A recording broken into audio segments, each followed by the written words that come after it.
ditanya Ki Hatim Asom ye bisa tenang Ki hirup bangunna masalah boga rahasia naon ceknya boga rahasia sadar opat perkara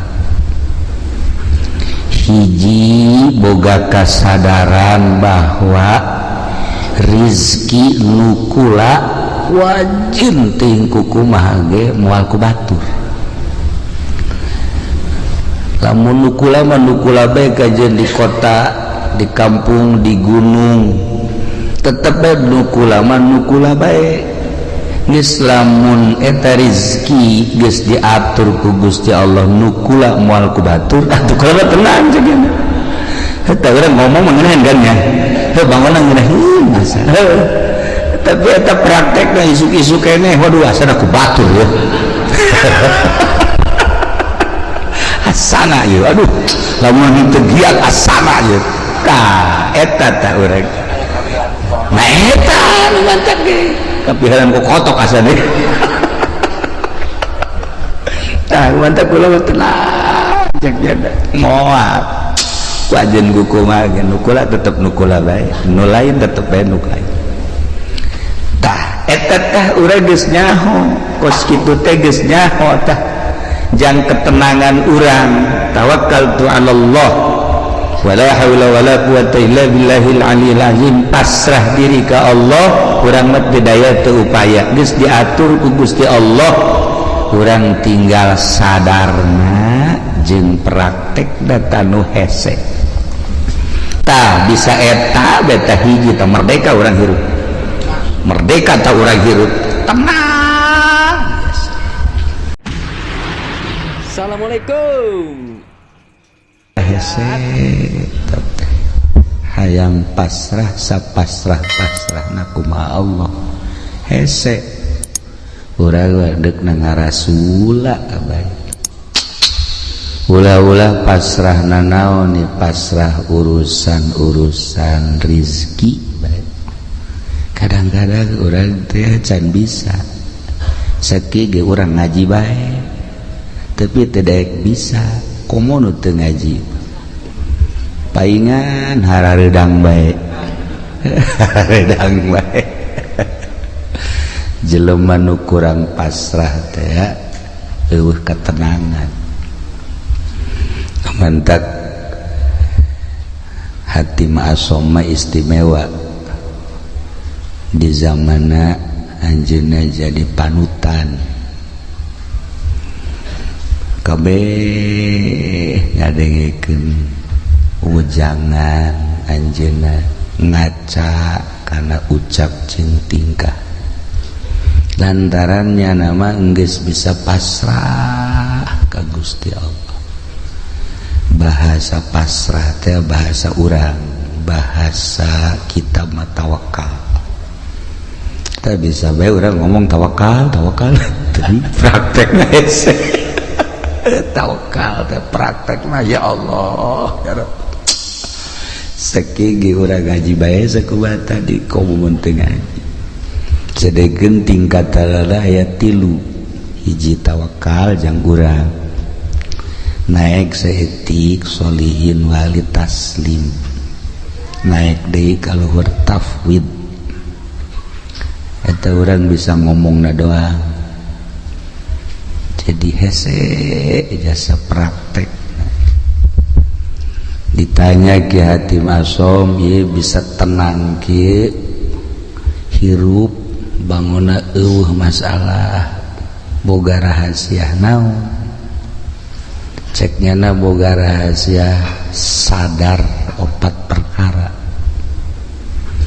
hiji boga kasadaran bahwa rizki nukula wajib ting kukumaha ge moal ku batur lamun nukula mah nukula bae kajian di kota di kampung di gunung tetep bae nukula mah nukula bae geus lamun eta rizki geus diatur ku Gusti Allah nukula moal ku batur atuh kula tenang cenah eta urang ngomong mengenahan kan ya heuh bangunan ngeunaheun masa eta tapi eta praktek dan isuk-isuk kene waduh asana ku batur ya asana ya aduh lamun teu giat asana ya tah eta tah urang nah eta nu mantak ge kapiharan ku kotok asana tah mantak kula tenang jak janda moal wajen kumaha ge nukula tetep nukula bae nu lain tetep bae nu lain tah eta tah urang geus nyaho kos kitu teh geus nyaho tah jang ketenangan urang tawakkaltu 'ala Allah wala haula wala quwata illa billahil aliyil azim pasrah diri ka Allah urang mah teu daya teu upaya geus diatur ku Gusti Allah urang tinggal sadarna jeung praktek data nu hese tah bisa eta beta hiji tah merdeka urang hirup merdeka tah urang hirup tenang hati tatang misalnya modalan ku urang puluhan juta ratusan juta lai urang eueuh bagianana lain nambahan dan hutang jadi modalan ku urang airi bagian urang mah araraya bae contoh geus ambalaya tah tinggal kasadaranana nu encan aya di urang neangan ilmu sadar ieu nu hese jang nyadarkeun diri urang supaya urang bener-bener tawakkaltu 'ala Allah ya Allah tayatalah hatim asom hebat ditanya deh nomor kedua tino opat naon nomor kedua tino opat sadar bahwa perbuatan-perbuatan amal-amal nu dititah ku Allah moal bisa digantian ku batur kulantaran teu bisa digantian ku batur kulama wayah beramal mah beramal ku wajib ku kumaha geus sebab ieu mah bagian kula moal kaganggu wayah maca Quran wayah maca sholawat wayah tahajud wayah salat duha homo eta mah salat anu 5 waktu mah kemudian puasa kewajiban haji pokona moal bisa diganggu sebab amal perbuatan teu bisa digantian ku batur kurang mah ya kurang di salat duha bae salat duha ulah-ulah 8 rakaat 4 rakaat baheula 2 aya bae tanu ngajak bisnis tuh mah sorry bae eleh taku bisnis tah ji ieu urang berangkat ye non lantaran waduh ieu mah gede ieu keuntunganana ieu coba dek salat duha teh jadi teu bisa digantian teh padahal mah salat duha tah tungtung nama bisnis ngajejas salat duha henteu tah eta urang teu bisa tah istiqomah badak cek hati masuk iya tuh kula mah wayah beramal sebab ieu teu bisa digantian kudu sejen cekeun ayo bae ya Allah ya Rabbi da mendak ayalah nyana ngabogaan hizib hatim iyalah kaistiqomahan kula cekna sebab yakin amal teu bisa digantian ku batur salila hirup kula moal lila hirup di alam dunia rugi lamun kula haju ninggalkeun beramal Masya Allah ieu jang kelas biasa ieu mah sebenarnya ieu mah jang kelas urang Pasir Gadung jang kelas Pasir Gadung ieu mah kelas biasa-biasa ya Allah ya Rabbi taraweh bage urang mah eueuh tidalan taraweh 10 menit selesai di mana eta Pasir Gadung 10 menit selesai malah mah aya memeh Isa taraweh na memeh Isa itu na batur taraweh urang mah ngarokok goblok teh coba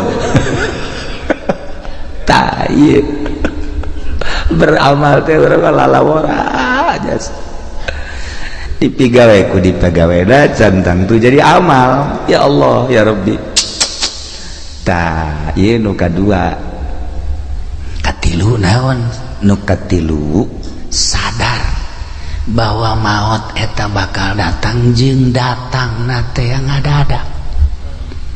Henteu pernah aya surat heula. Kepada yang terhormat Lurah Miskar, seminggu yang akan datang engkau akan dicabut. Kan ngeunaan geus kitu mah tah. Atuh henteu Lurah Miskarna keur di showroom pae.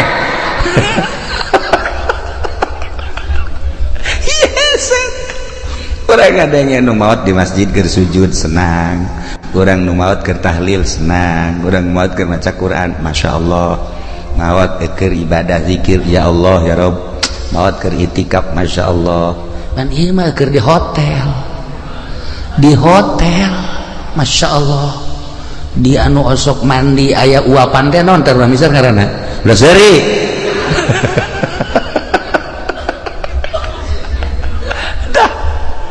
Lantaran lieu maot ngadadak teu pernah dibejaan deui urang.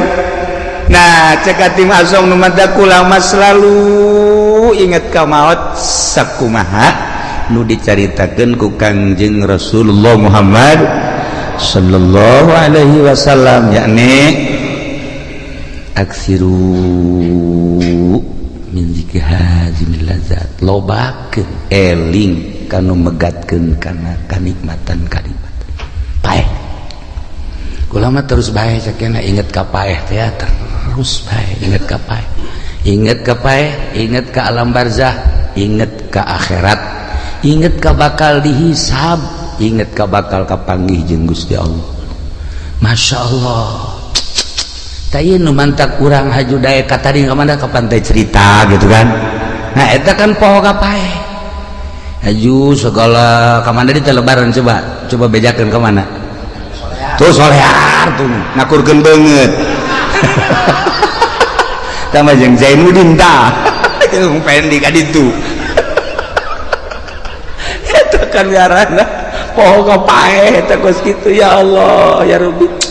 Kasep-kasep urang diakur-akurkeun jeung solear. Masya Allah. Lamun tadi ayat anu dibaca ayat khauf eta teh diawalina ge ku ya ayyuhan nasu taqu rabbakum, hei manusia sing sarieun maneh ka Allah. Dititah urang sieun ka Allah, dititah sieun ka Allah. Lamun urang geus boga sieun bae ka Allah aman. Belajar sieun teh ka Allah teh kudu belajar, sebab lamun teu belajar moal bisa belajar, tentu belajar teh kudu aya guru. Abeh bisa saenggeus bisa abeh jadi adat atas sieun teh ulah kamari sieun walian teh bulan kamari mah aya teh sieun, barang lebaran mah eueuh. Di bulan Ramadan mah aya ngerenjed sieun ka Allah barang lebaran. Oh Masya Allah, Masya Allah, manggi awewe make calanana sakieu. Tadi dongeng kakula dongeng jelema, dongeng aya jelema ceritana bulan puasa teh tarawehna hebat, maca Qur'an hebat, barang lebaran pan nyana teh anu kuari ngojek teh naon ngaranna? Anu ngojek teh naon ngaranna? Grab. Manggi sewana Cina marake sakieu. Ji cek ada iya aing urut kamari bulan puasa tapi manggi sewa kos ilah cek teh jadi tukang ieu nya jadi tumpakeun ku nyana dua dirempet aju nyedak cek nyada teh cek jangan ke depan atuh cek jangan nempel tunggu enak cek aju nempel itu gojek tolol cek nyana teh nidahin jasa jadi ping-pingna putih. Nah kadi teh beres dianterkeun ku nyana ka perumahan. Barang di perumahan aya di telepon sabang sakene kos kitu deui. Jadi itu bulak-balik teh boga sewana ka beneran kos kitu meureun da mah gogodan ti Gusti. Atuh meureun gogodan ka ti Gusti. Ya Allah ya Rabbi kapeutingkeun mah make sempak doang. Make sempak doang cek nya ieu sararial jasa cek nya sewa aing kunaon kos kieu. Eta nyana aju ngalamun bae di imah aing eureun bae kitu ngojek cekeun ieu sewana nu kos karari beta seputar lebaran seputar lebaran teh bu kamari maing cenah taraweh maca Quran aya ngerenjed dasieun ka Allah barang boga sewa kos kitu dibere nomor SMS kalau bapak butuh nih nomor saya sial cek ini nang tangan kieu cek tah ieu lah ngerenjed sieun teh lamun encan dipelajari ku urang bakal leeh bae sieun teh lamun ku urang teu dibisakeun bakal eleh bae sieun teh lamun ku urang teu diadatkeun atuh eleh bae cacak-cacak urang ye urang nu sok ngaraji be sieun kurang ka Allah buktina ngeridit ya terus bae bang ajudan terus bae ya urang neuleuh awewe atuh nu kira-kira geulis mah jatelok kiceup-kiceup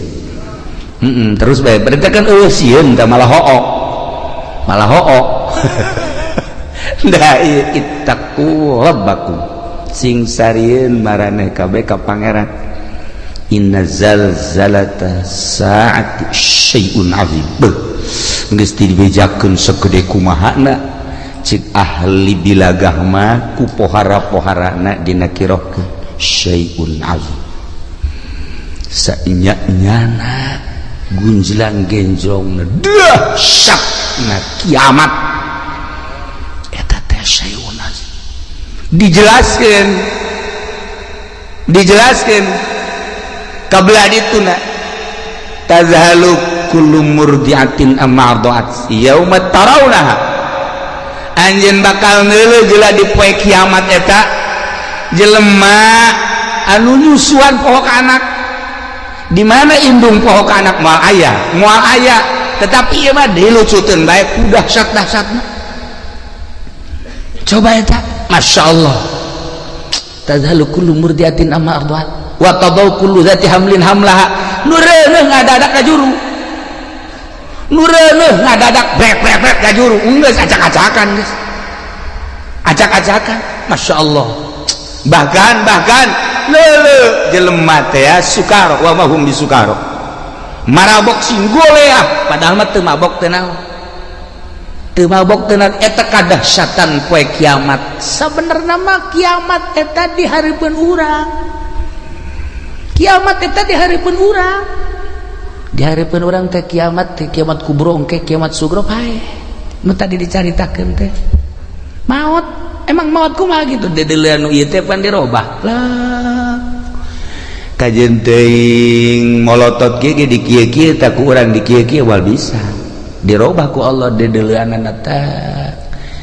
misalna urang misar maot teh misalnya molotot nyana tah neuleuh nu kamari ngabonceng si Mbak teh araya tadi dinya kadeuleuh oh iya cak urang misar teh ngajurus ka neraka jahanam kadeuleuh tah nu kamari teh ngabohong teh kadeuleuh nu kamari teh nipu teh kadeuleuh nu kamari naon deui urang misar coba sebutan buat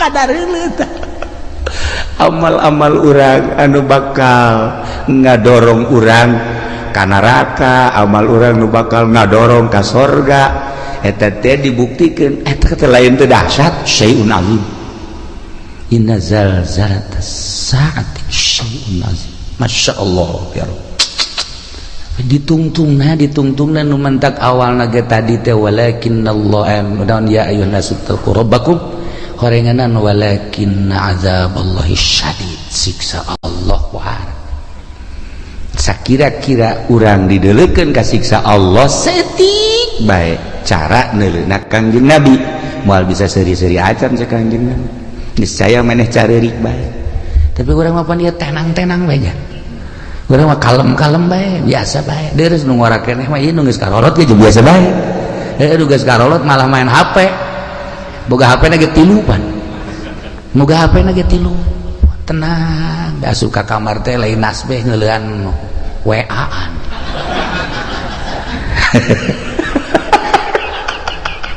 dia kumaha coba ieu lalakon ieu kuan dia kumaha coba lalakon duaan masyaallah karim nah iya dek irahasieun lah urang ka Gusti Allah geus dibejakeun kedahsyatan kiamat seperti eta geus tidak bejakeun maot eta seperti eta, tetapi orang biasa-biasa baik. Ya Allah ya Rabbi, nah iyalah urang berarti masih dangkal keneh sieun ka Gusti Allah Subhanahu wa ta'ala. Dititah urang sieun mah bahkan sieun eta jadi makom khauf.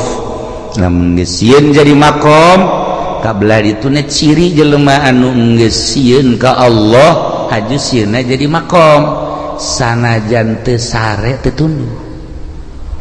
Cirina kitu beta, sanajan teu sare teu tunduk.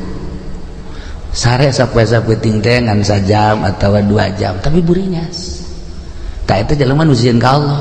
Sok geura jelema ditangkep pe polsek sapoe-sapoe teu hees cenah. Teu hees. Sieun teh jana teu sieun, teu sare cenah. Lantaran boga kasieun, dahar teu geunah, nginum teu geunah, lantaran ditangkep teu daekeun sare. Urang ngahareupan siksa nu sakitu dahsyatna.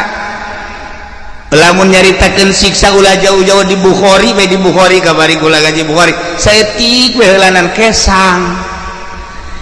Ieu mah bab kesang bae tadi dina kitab Bukhari. Aya jelema engke di akhirat kesangna ngan datang ka sakengkeongan amalna nu gorengna datang ka dinya leureus. Aya nu datang ka dengkul masih kuku cuprakan keneh. Aya nu kesang teh datang ka cangkeng masih bisa ngap-ngapan. Aya nu kesang teh datang ka beuheung masih keneh bisa kikiran. Aya nu kesang teh datang ka irung. Aya kesang liput teh kumaha coba ieu. Bab kesang we heulanan bab kesang di akhirat. Ngarendeng jeung jelema nu bagus, kesangnyana kesang itu. Henteu bisa kieu ye kesang urang teh ya, haju weeh ka dieu atuh henteu. Nyana bae. Nah ieu urang bab kesang bae encam bab nanaon, beuh masyaallah. Asara orang pasir Gadung moal meureun datang ka irungnya. Mudah-mudahan ya paling datang ka dieu doang ya. Datang ka liput. Rada besar mah 1 meter tuh luhur. Luhur cenah. Ta ieu bab kesang bae ge urang mantak tadi walakin azaballahi syadid supaya sieun ulah bab dipanggang, ulah bab dikulub, ulah bab ngerecek, ulah bab ngagolak. Bab kesang bab kesang encan dikanarakakeun masih kena di mahsyar geus model kos kitu. Bab kesang walakin azaballahi syadid. Ya Allah lain lalagaan ya. Nailah hati masoma hebat jasa nya nama lantaran nu tadi teh eta hiji rezeki aing moal ku batur ieu teu tenang. Nomor kedua amal teu bisa digantian ku batur atuh aing mah beramal bae. Jamal kebeli di alam dunia. Nomor katilu paeh anu ngabejaan yakni paeh teh ngadadak. Ih atuh aing mah terus bae inget ka paeh. Urang ningali almarhumah di dieu atuh pan biasa dongengna Isa biasa keneh terus ngobrol keneh dik dihudangkeun sahur batalagaan keneh maksudna pajar hirup keneh tapi ternyata kan teu aya. Nah coba eta seperti kitu kula ngadenge deui carita di Cikande tamu sok biasa ka imah atuh sehat bugar eueuh kumaha mentas keliling datang ka imah maot coba eta aju nu diblaraja kabari carita tamu sarua bae mantas buka aju salat maghrib sumarga ka imah ngopi itu terus kieu beli kursi titah ku pamajikan di taraweh paling seueuh ayo coba itu loba ya dongeng seputar naon gara-gara lebaran nu nyaritakeun maot ngadadak hartina maot ngadadak teh atuh teu kajahoan deui. Ya Allah ya Rabbi nah eta terjadi kabatur atuh ka urang wallahu a'lam. Lanjut terus itu nu nyaritakeun naon gara-garana kapal tibalik mah eta mapan berjamaah meureun maot mah ratusan jelema dan lain-lain sebagainya. Anu kaditu nu ka Bogor teh aju cicing di sisi jalan, aju neuleuh cai mandi ka bawah ku cai. Tadi kuno yang irin segalanya. Meureun malakal maut geus kieu bae. Aing nungguan sia cek ada teh. Nah ieu. Nah, jadi lamun urang carita seputar sieun geus datang ka mana urang sieun ka Allah. Geus datang ka mana mentek carita Al-Qur'an nikmat ku urang faman zuhziha 'anil nar wa udkhilal jannata faqad faz wa bal hayatud dunya illa mataul ghurur. Jelema nu bisa ngajauhan neraka aju diasupkeun ka sorga, jauh tina neraka aju asup ka sorga, eta lah nu bahagia. Usahakeun ku urang ngajauhan tina neraka, berarti larangan-larangan ti Gusti Allah ku urang jauhan, perintah-perintah Allah laksanakeun. Ieulah jelema nu faz. Wa mal hayatud dunya illa mataul ghurur, teu aya kahirupan dunia kecuali tipuan. Tapi urang mah teu ngarasa ya katipu ku dunia teh, teu ngarasa. Teu daekeun ta urang teh boga perasaan bahwa dunia teh nipu ka urang, teu daek. Malah urang mah cinta jasa karena dunia, teu daek boga pikiran bahwa dunia teh penuh ketipuan. Aing asana katipu ya ku dunia, henteu. Malah urang mah bobogohan bae jeung dunia teh. Geus lain bobogohan deui, mencintai bahkan. Bakal lain mencintai deui, leuwih dicinta naon ya?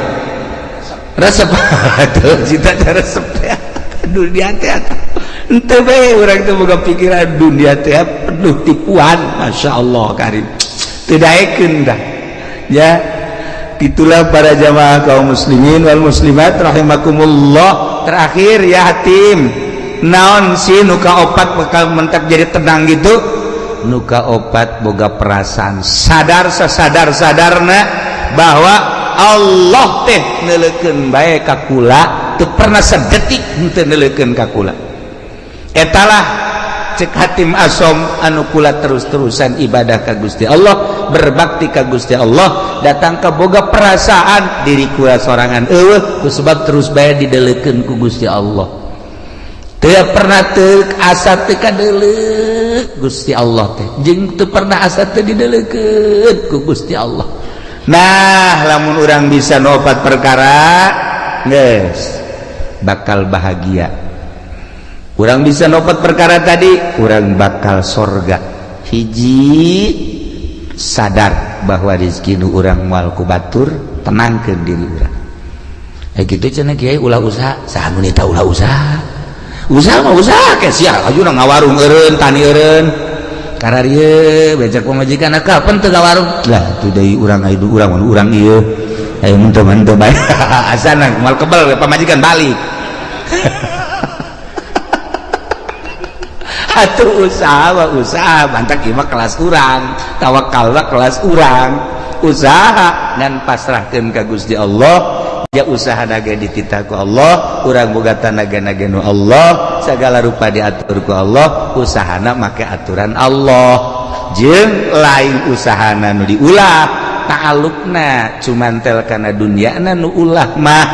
Adapun usahana mah jang kebutuhan urang, jang kebutuhan pabajikan jeung keluarga atuh dititah ngan aya aturanana make syariat ngaranna ieulah tawakal. Ieulah nu kitu ngaranna tawakal. Ketika Kangjeng Nabi nyaritakeun tawakal, sahabat ngadengikeun bae kieu. Jahe ka harti ta ku sahabat teh. Hiji mangsa sahabat dagang. Make onta. Saenggeus dagang kana onta ka pasar. Ka pasar tutup padeun deui ka onta, balik ke Madinah, ke masjid. Aju ontana tenden di hadapan masjid. Nyana ngadoa ka Allah, ya Allah ya Rabbi, abdi nu Allah, onta abdi nu Allah, barang naga nu Allah, ku ari dek ditawakalkeun dipasrahkeun ka Gusti, abdi erek perjamaah jeung Kangjeng Rasul. Geus onta ada di luar, talian biasa, cukup berarti syariat. Nyana ka masjid salat, wiridan, beres keluar, onta anu maling. Nyana ngadoa deui ka Gusti, ya Allah ya Rabbi, atuh teh dipalingi lain abdi nu Gusti, atuh onta nu Gusti, barang nage nu Gusti, anu maling nage nu Gusti, saboro Gusti. Eta hebat teh jelema teh, eta hebat teh kos kitu karena papasrah, saboro Gusti geus pokona we, jangan ngalamun bae kieu ye. Leh cek eta tuh segala ge nu Gusti, saboro Gusti bae cek eta. Leh nges, ye bayanya nangis. Saya setengah jam mah berenang. Terus baik aing balik aing ieu naik naon segitu. Duit dibawa, barang dibawa kabeh di onta lah. Tawakkaltu 'alallah geus beres menang sajam teh aya nu nganterkeun ka dieu menang sajam aya nu nganterkeun onta berikut barang-barang kaget nyana kakarage nyana nek balik tanya ku nyana ayeuna onta tas di mana kula pamalingan cek nyana teh aju kula dibawa bagus dibawa di jalan aya nu ngahadang jelema teu wau ka kula teu wau ka nyana teu ngomongna naon ngan ngomong sakieu doang sia maling jelema nu tawakal ka Gusti Allah lamun teu dianterkeun bacok sia ku aing kula ngalawan cek nyana begitu ngalawan disempring leungeunna pegat sakit akhirna ditalian leungeunna dibabandulkeun ka di tayeu leungeun kula akhirna kula cek kula teh geus kula neuk ngabalikeun ieu balik bawa henteu kula mah neuk nyarita bae ari ieu rombongan jin apa malaikat apa setan apa jelema ulah nyaho cek nyana ulah nyaho balikeun geus aduh aing teu meunang nyaho cek nyana ayeuna dibawa deui leungeun bari geus buntung sakieu nah jadi jelema nu tawakal teh bakal ditangtayunan ku Gusti Allah Subhanahu wa taala ajeun ku kumaha ge sok geura tawakal ka Allah nah ingat orang mah bisa ngan ngomong doang tawakal dek ari dek munggah haji beka karak ngalengkah suku hareup katuhut bismillahirrahmanirrahim tawakkaltu 'alallah wala haula sungut doang hate mah henteu pasrahkeun ka Gusti Allah hiji cek hatim asom rizki nu urang moal ku batur inget ka dongeng abah bae ku kula sok didongeng-dongengkeun aya jelema keur ngadahar jagong teh begitu ngadahar jagong kakarage datang ka dieu nah aya kotok jalak sia cek jelema teh watu eta diudang kotok jalak teh atuh cepat geus teu beunang balik deui ka imah nah cek jelema horeganan geus datang ka sumut ge aya lain rizki mah dipacokotok bacokotok keur ngalamun bae ge nang 10 menit ngahanju-hanjunya aya jelema tatanggaan Assalamualaikum waalaikumsalam menaon kula boga tanggal jagong di kulup ya jamang haji tadi ku aing deuk di dahar sakiana tadi pacokotok ka ditu ieu ku datang sapiring ieu tah ieu tawakal lamun urang napak urang tawakal nu lain rezeki urang geus datang ka sumut ge ka dieu lain nu urang mah lain bae dasar nu urang kajenting jauh ti mana datang bae kula asok aya merenung saeutik aya urang Lampung datang ka imah Masya Allah temawa kadu geus rapi jasa cucukan dibawa ku jana sebelah tilu Assalamualaikum salam kula mah ka dieu teh cenah ieu buka tangkal kadu di imah alhamdulillah amis saya inget ka kiai cek cenah teh kula diberesin kula mah nganterkeun doang kula dibalik deui nganterkeun kadu ti Lampung nganterkeun ngan genep-genepna deui coba eta ya Allah ya Rabbi Masya Allah yes jadi teh nyana balik itu dibere ongkos embung jangan kula mah inget bae ka kiai beres kan dihitung dah akulah pemajikan anak kabeh mantep ya pas dibukaan teh aya tamu udah beuki jasa ka kadu